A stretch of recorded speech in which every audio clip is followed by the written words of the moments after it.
కలవరపెడుతున్న corona కొత్త variant రాష్ట్రంలో నమోదవుతున్న కోవిడ్ కేసులు.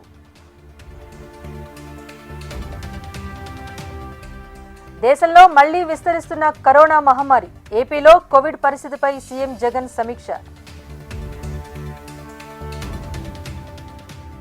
ఏపీలో ఇవాళ రేపు సీఈసీ బృందం పర్యటన. ఓటర్ల జాబితా, ఎన్నికల నిర్వహణపై సమీక్ష.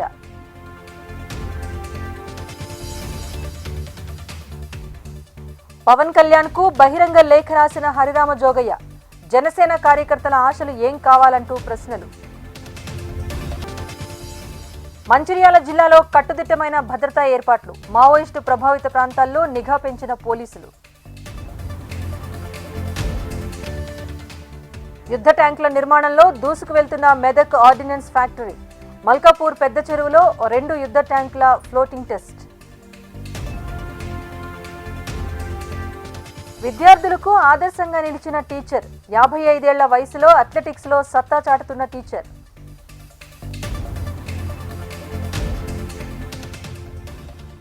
ఆసిఫాబాద్ జిల్లాలో విద్యార్థుల ఆందోళన. స్కూల్ భవనం ఏర్పాటు చేయాలంటూ డిమాండ్. హైదరాబాద్ క్రైమ్ వార్షిక నివేదిక విడుదల. హైదరాబాద్ లో 2% క్రైమ్ రేట్ పెరిగిందన్న సిపి.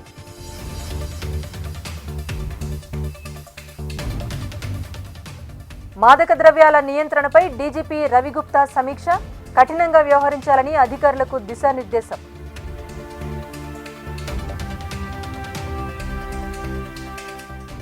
తిరుమలకు పెరిగిన భక్తుల రద్దీ. సర్వదర్శనానికి 10 గంటల సమయం.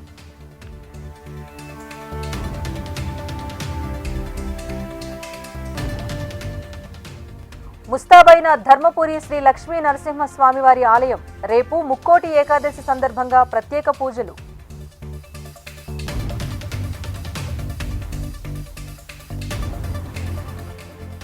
ఆదిలాబాద్ లో వినాయక్ చౌక్ వేదికగా రాజకీయాలు. రాజకీయ కక్షలకు వేదికైన క్లాక్ టవర్.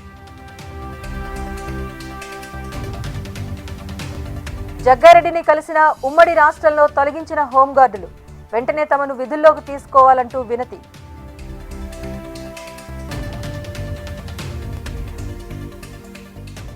నంద్యాల జిల్లాలో ఆటో డ్రైవింగ్ కు సిద్ధమైన మహిళలు. ఉన్నతి పథకం క్రింద 12 మంది ఎంపిక.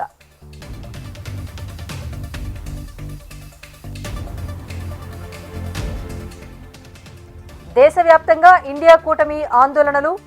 ఢిల్లీ జంతర్ మంతర్ వద్ద సేవ్ డెమోక్రసీ ధర్నా.